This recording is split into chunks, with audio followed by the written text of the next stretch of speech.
All right, so now we have another book by Jane Yolen. This one's called Letting Swift River Go. This is illustrated by Barbara Cooney. And you see all the different artworks. And they're all different illustrators so far. Oh, it was donated to our library by Sandra Hartman. I wonder who that is. Wonder if any of y'all know her. All right, so the author has a note in this one. Let's read what it says. The Claiborne Reservoir is near my house, one of the largest bodies of fresh water in New England. It is a lovely wilderness. Eagles soar overhead and deer mark out their paths.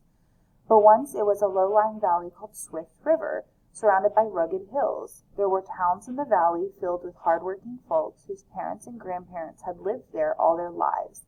Then, between 1927 and 1946, all the houses and churches and schools, the markers of their lives, were gone forever under the rising waters.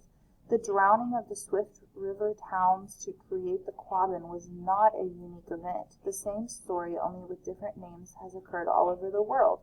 Wherever nearby large cities have had powerful thirst, such reservoirs are trade-offs, which, like all trades, are never easy, never perfectly fair. Okay. Let's see. When I was 6 years old, the world seemed a very safe place. The wind whispered comfortably through the long branches of the willow by my bedroom window. Mama let me walk to school all alone along the winding blacktop, past the old stone mill, past the Grange Hall, past our church, not even meeting up with Georgie Warren or Nancy Vaughn till the crossroads.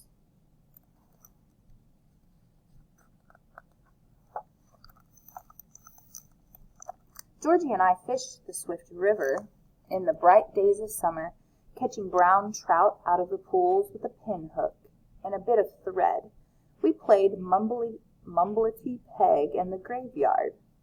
I don't know what that is. And picnicked on Grandpa Will's stone, the black one that stayed warm all day, by soaking up the hot summer sun.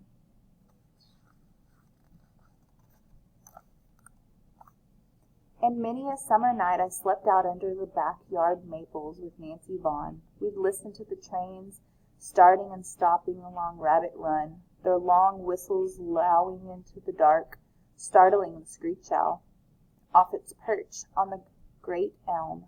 Lying there, looking up at the lengthening shadows of trees, we'd see the fireflies, winking on and off and on. One night, Nancy Vaughn and her cousin Sarah from the city brought 3 mason jars to my house. We caught fireflies in them, holding our hands over the open tops. Mama came out to watch. She shook her head. "You have to let them go, Sally Jane," she said to me. So I did.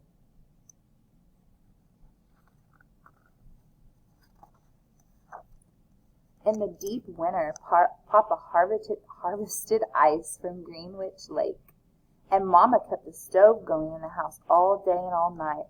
I slept under 3 eiderdowns and Grandma's quilts. Later in March, we put buckets up on all the maples, dipping our fingers down into the sap and tasting the thin sweetness. But then everything began to change. The men went to the Grange Hall time after time after time. The women, too. Only nobody asked us kids. They all listened to men from Boston, because the city of Boston, 60 miles away, needed lots of water.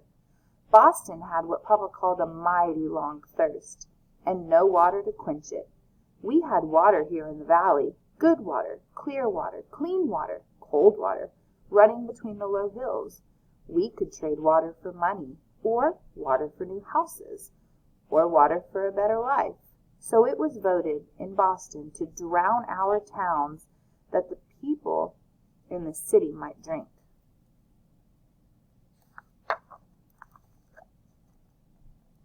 First, we moved the graves, Papa Will's black stone and the Doubledays and the Downings, the Metcalfs and the Halls.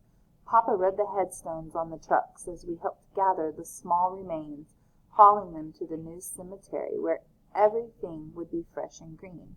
Sometimes all the men found were buttons or teeth or a few thin bones.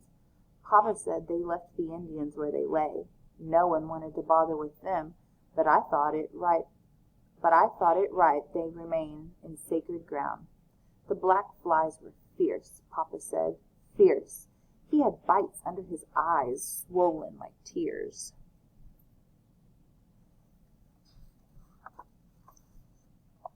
Then the governor sent his woodpeckers to clear the scrub and brush, to cut down all the trees, the maples and elms, the willows and sycamores, and the great spreading oaks. They were stacked like drinking straws along the road, then hauled away.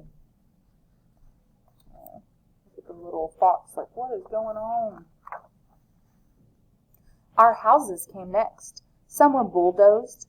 One great push, and they went over, after 1 and 2 centuries of standing strong. It's like 1 in 200 years, guys.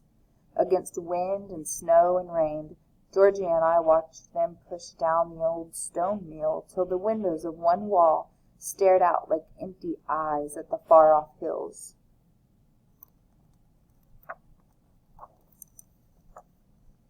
Mr. Baxter's house went by truck along the blacktop to its new home in another town, slow as any child going to school. Nancy and I ran alongside for a ways, but it had more breath than we did. We stopped, panting, and watched till it was out of sight. Then Mama and Papa and I moved away to New Salem, one big hill over, and into a tiny house where my room was warm all winter long. Nancy and her folks went to the city to be near her cousin Sarah. I never heard where Georgie went, never even got to say goodbye.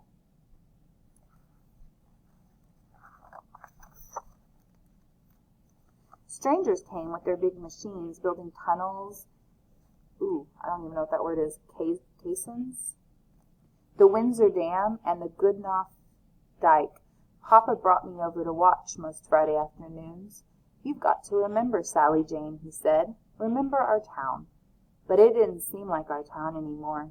There were no trees, no bushes, no gardens, no fences, no houses, no churches, no barns, no halls, just a long, gray wilderness, just a hole between the hills. The waters from the dammed rivers moved in slowly and silently.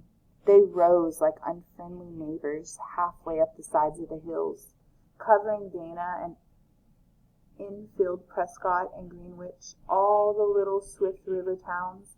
It took 7 long years. Much later, when I was grown, Papa and I rode out on the Quabbin Reservoir. Behind us we left a bubble trail. Through the late afternoon and well into the evening we sat in the little boat, and Papa pointed over the side.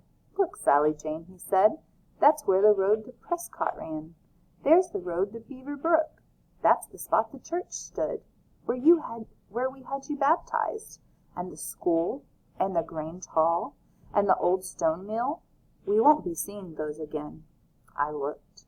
I thought I could see the faint outlines, but I could not read the past. Little perch now owned those streets, and bass swam over the country roads. A rainbow trout leaped after a fly, and the water rings rippled through my father's careful mapping.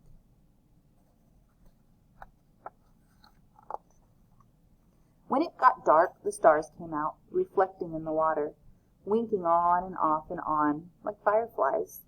I leaned over the side of the boat and caught the starry water in my cupped hands. For a moment, I remembered the wind through the willow, the trains whistling on Rabbit Run, the crossroads where I had met Georgie Warren and Nancy Vaughn. Gone, all gone, under the waters. Then I heard my mother's voice coming to me over the drowned years. "You have to let them go, Sally Jane." I looked down into the darkening deep, smiled, and I did.